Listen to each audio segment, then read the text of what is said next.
Hi guys, it's Gaz from DJGaz.com, also known as your Caribbean Soul Brother.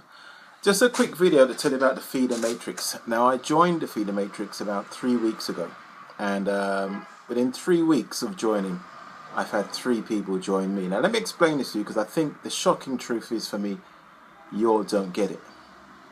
It's cost me $1.75 to get involved, right? I have now introduced 3 people, so that's 3 times 175, which is the total of $5.25. I have now taken $5 from that and I've upgraded to my level 2, so I'm still 25 cents in profit. Everything I've done from this simple $1.75. So very shortly, maybe somebody watching this video right now, is going to sign up under me and complete my first tier. Because in your first tier, you're allowed 4 people. So I'm going to have 4 people. I've upgraded to level 2, and in level 2, I'm entitled to 16 payments of $5. That's $80. So from that $1.75, I would have made $80, and from that I can upgrade and go into level 3, which is going to cost me $10. But I'm going to be also entitled to, let me get my maths right, 64 payments of $10, and so it continues. Everything was done from this simple $1.75. The shocking truth is, you don't get it. This is the easiest, by far the easiest way to make money online. There's no autoresponders. You don't need a website.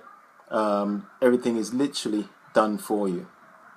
We've got a team that's been working very closely together, and we will show you how it's done. The last video is, I think it's about 112 people. Currently we're about 203 people. Now, we're growing daily. But once again, the shocking truth is, you don't get it. There's something I came across on the internet since last year, actually, and I think it's been around since 2012. But it's some more shocking figures, and for those of you who are in touch with global economics, you'll realize that things are getting worse, they're not getting better. But here is an opportunity for you to help turn around your situation. Now, there isn't really much more than I can say. Watch the clip coming up.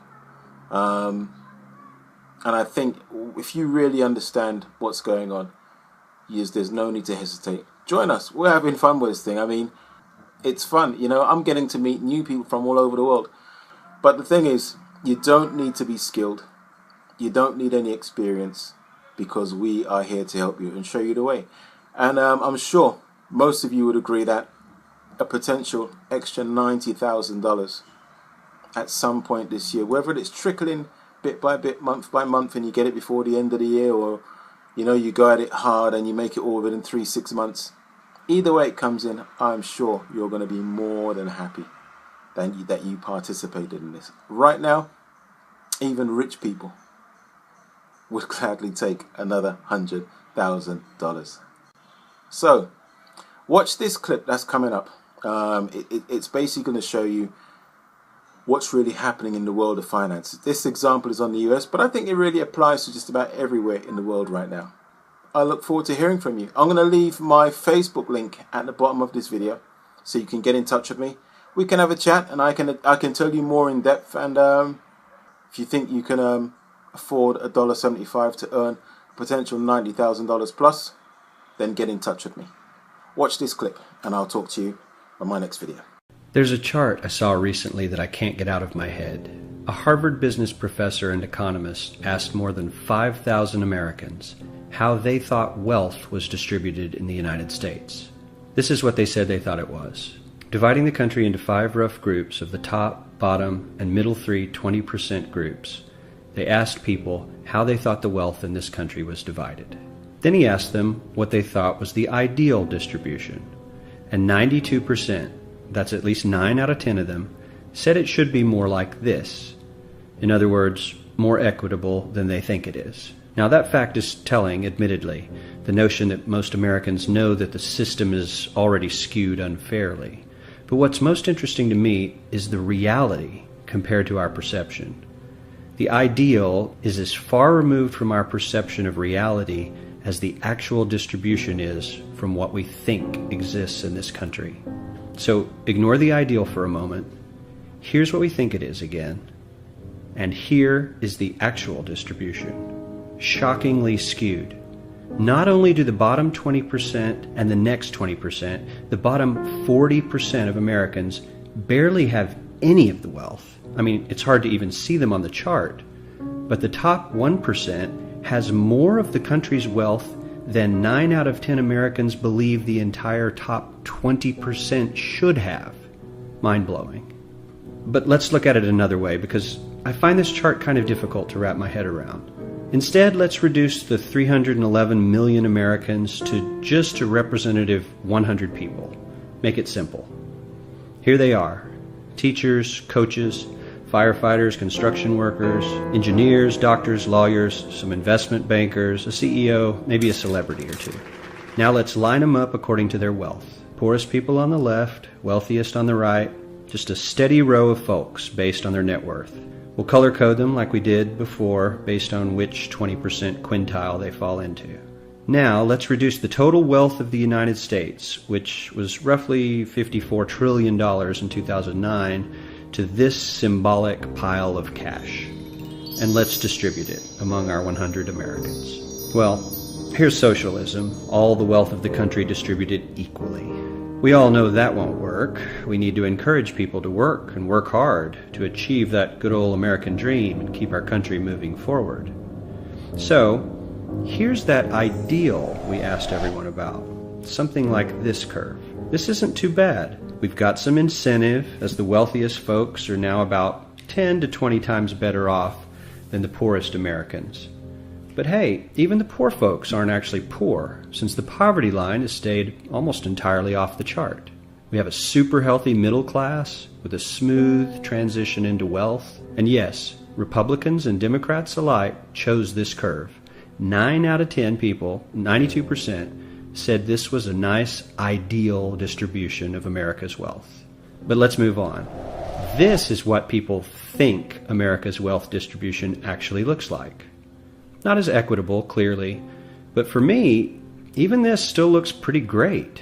Yes, the poorest 20 to 30% are starting to suffer quite a lot compared to the ideal, and the middle class is certainly struggling more than they were, while the rich and wealthy are making roughly 100 times that of the poorest Americans, and about 10 times that of the still healthy middle class. Sadly, this isn't even close to the reality. Here is the actual distribution of wealth in America. The poorest Americans don't even register. They're down to pocket change, and the middle class is barely distinguishable from the poor. In fact, even the rich between the top 10 and 20 percentile are worse off. Only the top 10% are better off. And how much better off? So much better off that the top 2 to 5% are actually off the chart at this scale. And the top 1%, this guy, well, his stack of money stretches 10 times higher than we can show. Here's his stack of cash, restacked, all by itself. This is the top 1% we've been hearing so much about. So much green in his pockets that I have to give him a whole new column of his own, because he won't fit on my chart. 1% of America has 40% of all the nation's wealth. The bottom 80%, 8 out of every 10 people, or 80 out of these 100, only has 7% between them. And this has only gotten worse in the last 20 to 30 years. While the richest 1% take home almost a quarter of the national income today, in 1976, they took home only 9%, meaning their share of income has nearly tripled in the last 30 years. The top 1% own half the country's stocks, bonds, and mutual funds. The bottom 50% of Americans own only 0.5% of these investments, which means they aren't investing. They're just scraping by. I'm sure many of these wealthy people have worked very hard for their money. But do you really believe that the CEO is working 380 times harder than his average employee? Not his lowest paid employee, not the janitor, but the average earner in his company. The average worker needs to work more than a month to earn what the CEO makes in 1 hour. We certainly don't have to go all the way to socialism to find something that is fair for hardworking Americans. We don't even have to achieve what most of us consider might be ideal. All we need to do is wake up and realize that the reality in this country is not at all what we think it is.